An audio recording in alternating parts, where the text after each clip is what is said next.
आ गए तुम। मैं तुम्हारा ही इंतजार कर रही थी। अभी अभी दफ्तर से लौट रहे पति पर नजर पड़ते ही सुरभि ने एक सरसरी निगाह से देखकर अपनी नजरें फेर ली, लेकिन अपने घर में सुरभि के अलावा पड़ोस में रहने वाली एडवोकेट रत्ना को देखकर आशीष का माथा ठनका। फिर भी वो मुस्कुराया। रत्ना जी, आज हमारे घर पर आइए, कोई खास बात है क्या? एडवोकेट रत्ना अभी कुछ कहती उससे पहले ही सुरभि बीच में बोल पड़ी। तुम्हें ज्यादा खुश होने की जरूरत नहीं है, मैंने इन्हें कुछ जरूरी काम से यह बुलाया है। आशीष के चेहरे की मुस्कान अभी भी बरकरार थी, लेकिन सुरभि के चेहरे का भाव अचानक बदल गया। तुम ज्यादा भोले मत बनो, मुझे तुम्हारे एक्स्ट्रा मटेरियल अफेयर के बारे में पता चल चुका है। ये तुम कैसी बातें कर रही हो सुरभि? कुछ तो लिहाज करो। घर में हम दोनों के अलावा फिलहाल कोई तीसरा भी मौजूद है। हाँ, मुझे तुमसे ये बात रत्ना जी की मौजूदगी में ही करनी थी, इसलिए तो मैंने इन्हें यहाँ बुलाया है। और वैसे भी ये तो खुद ही एक गवाह है तुम्हारी रंग रैलियों की। आखिर बात क्या है ये तो बताओ। तुम मेरे ऊपर इतना बड़ा इल्जाम लगाए जा रही हो और मैं बर्दाश्त कर रहा हूँ। अपने घर के दरवाजे पर खड़ा आशीष चेहरे पर दुख और आंखों में असमंज की स्थिति लिए सुरभि की ओर देख रहा था, लेकिन सुरभि उसे लगातार सुनाए जा रही थी। अब जब तुम पकड़े गए हो तो अपनी सफाई में क्या कहोगे? यही ना कि तुम एक पारिवारिक आदमी हो, ऐसी वैसी बातों से तुम्हारा कोई लेना देना नहीं है। हाँ सुरभि, सच्चाई भी तो यही है, लेकिन आज अभी कुछ देर पहले मैं बाजार गई थी और रत्ना जी भी वही उसी कॉस्मेटिक की दुकान पर मौजूद थी जहाँ मैं खरीदारी करी थी। वहाँ जो हम दोनों ने देखा वो बताने के लायक नहीं है। ऐसा क्या देख लिया तुमने?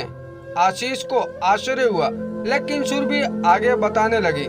तुम्हारी कार सड़क के उस पार मिठाई की दुकान के आगे खड़ी थी, तो इसमें कौन सी बड़ी बात हो गई? तुम्हारी कार की पिछली सीट पर एक लड़की बैठी थी। क्या तुम मुझे बता सकते हो कि वो लड़की कौन थी? सुरभि की सवालिया निगाहों का सामना करता आशीष कुछ देर के लिए चुप हो गया, लेकिन उसकी चुप्पी देख सुरभि बौखला उठी। बताते क्यों नहीं? कौन थी वो लड़की?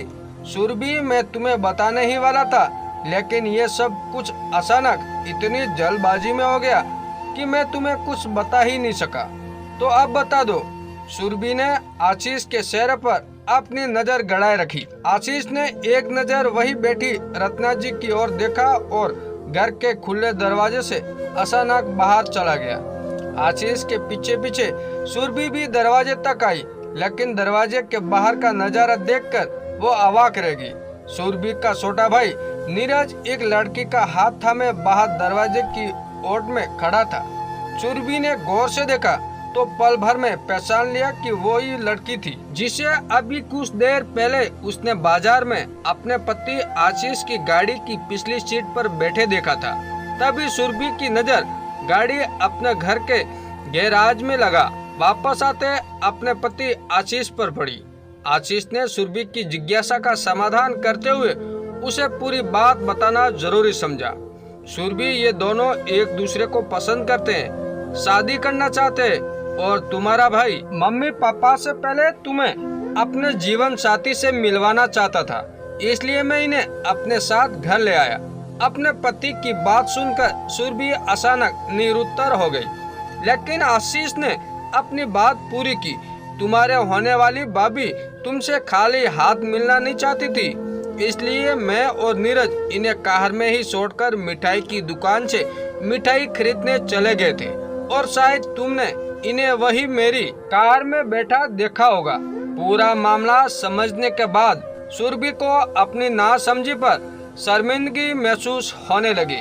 बिना सोचे समझे अपने पति पर इल्जाम लगाने की वजह से अब वो अपनी पड़ोसन और अपने भाई भाभी के सामने मुंह दिखाने लायक भी नहीं थी। दोस्तों, ये कहानी आपको कैसी लगी कमेंट करके जरूर बताएं और चैनल पे नए हो तो चैनल को सब्सक्राइब जरूर कीजिएगा।